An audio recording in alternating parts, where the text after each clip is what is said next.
এই সরকার যে কোনো মূল্যে তিস্তা ব্যারেজ মহাপরিকল্পনা বাস্তবায়ন করবে।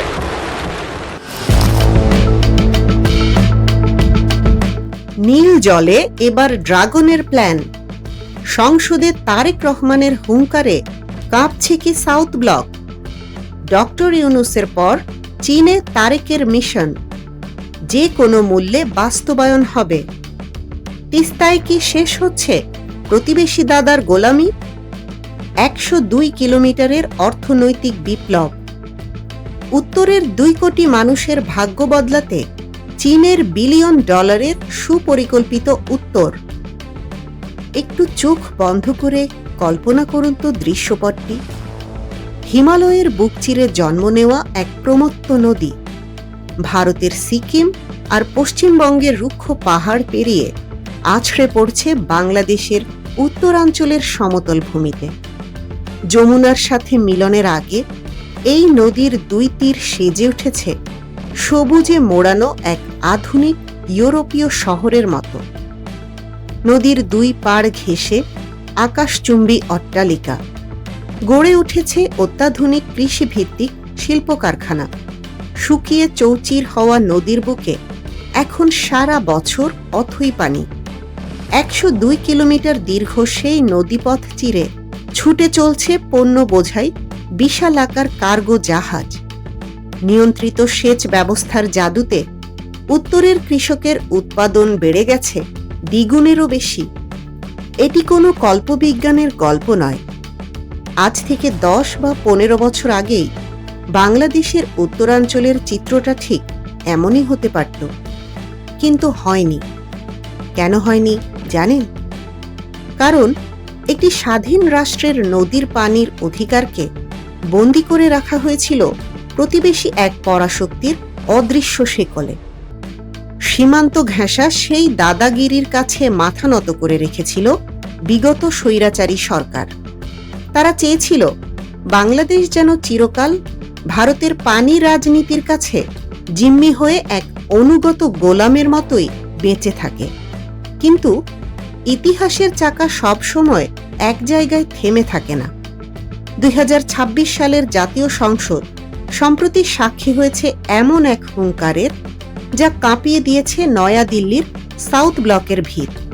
জাতীয় সংসদের ফ্লোরে দাঁড়িয়ে অত্যন্ত দৃঢ় কণ্ঠে তারেক রহমান ঘোষণা করেছেন, এই সরকার যে কোনো মূল্যে তিস্তা ব্যারেজ মহাপরিকল্পনা বাস্তবায়ন করবে। জাতীয় অগ্রাধিকার ভিত্তিতে ইনশাআল্লাহ এই সরকার যে কোনো মূল্যে তিস্তা ব্যারেজ মহাপরিকল্পনা বাস্তবায়ন করবে। কি এই তিস্তা মহাপরিকল্পনা? কেন ভারত এই প্রজেক্টের নাম শুনলেই আতঙ্কিত হয়ে ওঠে?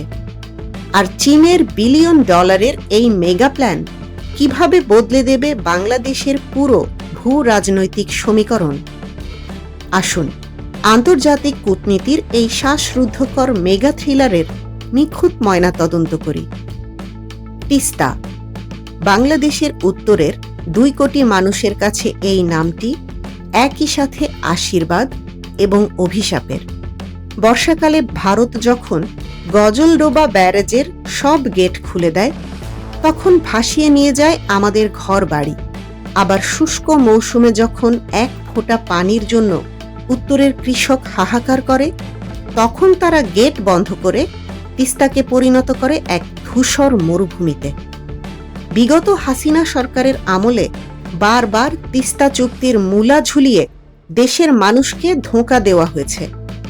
ভারতের মন রক্ষার্থে তাদের স্যাটেলাইট স্টেট হয়ে থাকার হীনমন্যতায় তিস্তা মহাপরিকল্পনার ফাইল বছরের পর বছর ধরে লাল ফিতায় বন্দী করে রাখা হয়েছিল।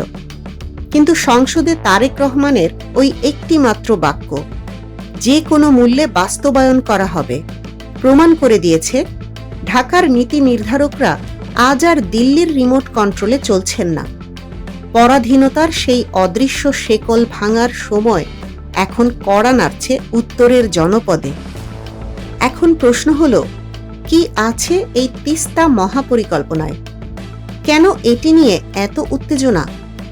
তিস্তা মহাপরিকল্পনা কোনো সাধারণ নদী খনন বা বাঁধ নির্মাণের প্রজেক্ট নয়। এটি হলো চীন সরকারের কারিগরি ও আর্থিক সহযোগিতায় বাংলাদেশের ইতিহাসের অন্যতম বৃহৎ এক মেগা উন্নয়ন উদ্যোগ। এর মূল লক্ষ্য হল তিস্তা নদীকে কেন্দ্র করে উত্তরাঞ্চলের অর্থনীতি, কৃষি, পরিবেশ এবং মানুষের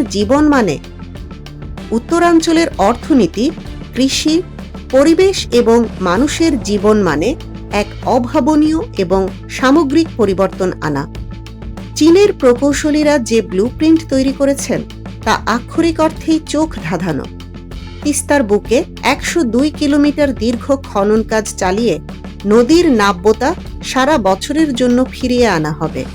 বর্ষার অতিরিক্ত পানি সংরক্ষণ করে তা শুষ্ক মৌসুমে সেচের কাজে ব্যবহার করা হবে। নদীর দুই তীর শাসন করে বন্যা চিরতরে রোধ করা হবে। আর নদীর দুই পাড়ে গড়ে তোলা হবে আধুনিক স্যাটেলাইট শহর, ইকোনমিক জোন এবং কৃষিভিত্তিক শিল্প কারখানা। পরিবেশগত ভারসাম্য রক্ষা করে তিস্তাকে পরিণত করা হবে বাংলাদেশের নতুন অর্থনৈতিক লাইফলাইনে। কিন্তু ভারতের এত মাথা ব্যথা কেন? কারণ এই প্রজেক্ট বাস্তবায়িত হলে তিস্তার ব্যারেজগুলোতে থাকবে চীনের ইঞ্জিনিয়ারদের উপস্থিতি, আর এই এলাকাটি ভারতের অত্যন্ত স্পর্শকাতর শিলিগুড়ি করিডোর বা চিকেন স্নেকের খুব কাছাকাছি। বেইজিংয়ের এই উপস্থিতি সাউথ ব্লকের স্ট্র্যাটেজিস্টদের রাতের ঘুম হারাম করে দেওয়ার জন্য যথেষ্ট। এই ভূ রাজনৈতিক মাইনফিল্ড পার হওয়া মোটেও সহজ কাজ ছিল না, কিন্তু বাংলাদেশ অত্যন্ত সুকৌশলে এবং নিখুঁত ডিপ্লোম্যাসির মাধ্যমে এই মহাপরিকল্পনাকে আলোর মুখ দেখিয়েছে। কিভাবে ধাপে ধাপে এগিয়েছে এই মেগা মিশন, চলুন টাইমলাইনটা দেখে নেই। প্রাথমিক চুক্তি ও স্থবিরতা 2016। চীনের সাথে তিস্তা ভিত্তিক একটি স্মারক চুক্তি স্বাক্ষরিত হলেও বিগত সরকারের আমলে ভারতের ভূ রাজনৈতিক চাপে তা আর আলোর মুখ দেখেনি। ডক্টর ইউনূসের বেইজিং মিশন, মার্চ 2025। অন্তর্বর্তী সরকারের প্রধান উপদেষ্টা ডক্টর মুহাম্মদ ইউনূস চীন সফরে গেলে অত্যন্ত সুকৌশলে এই মহাপরিকল্পনার প্রস্তাবটি চূড়ান্ত আকার লাভ করে। বিশেষজ্ঞ সম্মেলন ও রূপরেখা, জুলাই 2025। চীনা পরামর্শক এবং দেশীয় বিশেষজ্ঞদের নিয়ে একটি মেগা কনফারেন্স অনুষ্ঠিত হয়, যেখানে নকশা, কারিগরি দিক ও পরিবেশগত প্রভাব নিয়ে চূড়ান্ত রূপরেখা তৈরি হয়। তারেকের সফর ও চূড়ান্ত হুঙ্কার, 2026। তারেক রহমানের চীন সফর এবং এরপর জাতীয় সংসদে তার দৃঢ় ঘোষণার মধ্য দিয়ে এই মেগা প্রজেক্টের বাস্তবায়ন এখন সময়ের ব্যাপার মাত্র। বাংলাদেশের উত্তরাঞ্চল, রংপুর, কুড়িগ্রাম, গাইবান্ধা, লালমনিরহাট, নীলফামারী ও দিনাজপুরের মতো জেলাগুলো বছরের পর বছর ধরে নদী ভাঙন, খরা ও মৌসুমি বন্যার নির্মম চক্রে বন্দী। প্রতি বছর হাজার হাজার হেক্টর ফসলি জমি তিস্তার গর্ভে বিলীন হয়। লাখো মানুষ পরিণত হয় পরিবেশগত উদ্বাস্তুতে। কিন্তু তিস্তা মহাপরিকল্পনা বাস্তবায়িত হলে এই পুরো অঞ্চলের মানচিত্র চিরতরে বদলে যাবে। উত্তরাঞ্চল আর দারিদ্র্য বা মঙ্গার সমার্থক শব্দ থাকবে না। এই অঞ্চল পরিণত হবে বাংলাদেশের টেকসই উন্নয়নের নতুন কেন্দ্রবিন্দুতে।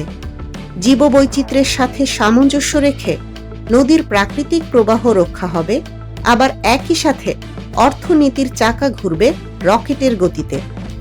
যে নদী একসময় মানুষের চোখের জলের কারণ ছিল, সেই নদীই হবে উত্তরের 2 কোটি মানুষের ভাগ্য পরিবর্তনের সবচেয়ে বড় হাতিয়ার। ভূ রাজনীতির দাবার বোর্ডে বাংলাদেশ প্রমাণ করেছে জাতীয় স্বার্থের প্রশ্নে এখন আর কোনো ছাড় নয়। তিস্তা মহাপরিকল্পনা শুধু একটি অবকাঠামোগত উন্নয়ন নয়, এটি হলো ভারতের পানি সাম্রাজ্যবাদের বিরুদ্ধে বাংলাদেশের এক নীরব অথচ ভয়ঙ্কর প্রতিবাদ। সংসদে দেওয়া তারেক রহমানের প্রতিশ্রুতি যদি বাস্তবে রূপ নেয়, তবে তা শুধু উত্তরাঞ্চলের চেহারা বদলাবে না, তা পুরো দক্ষিণ এশিয়ার ভূ রাজনৈতিক সমীকরণকে নতুন করে লিখতে বাধ্য করবে। চীনের অর্থায়ন, ডক্টর ইউনূসের কূটনৈতিক মাস্টার স্ট্রোক আর তারেক রহমানের রাজনৈতিক সদিচ্ছা, এই তিনের সমন্বয়ে তিস্তার নীল জলে এখন এক নতুন সূর্য ওঠার অপেক্ষা। দাদাগিরির রক্তচক্ষু উপেক্ষা করে তিস্তা কি পারবে তার হারানো গৌরব ফিরে পেতে? আগামী কয়েক বছরের মধ্যেই লেখা হবে এই অমোঘ প্রশ্নের উত্তর। আন্তর্জাতিক ভূ রাজনীতির অজানা সমীকরণ, মেগা প্রজেক্টের মাস্টার প্ল্যান এবং খবরের পেছনের বস্তুনিষ্ঠ বিশ্লেষণ সবার আগে পেতে চোখ রাখুন আমাদের চ্যানেলে।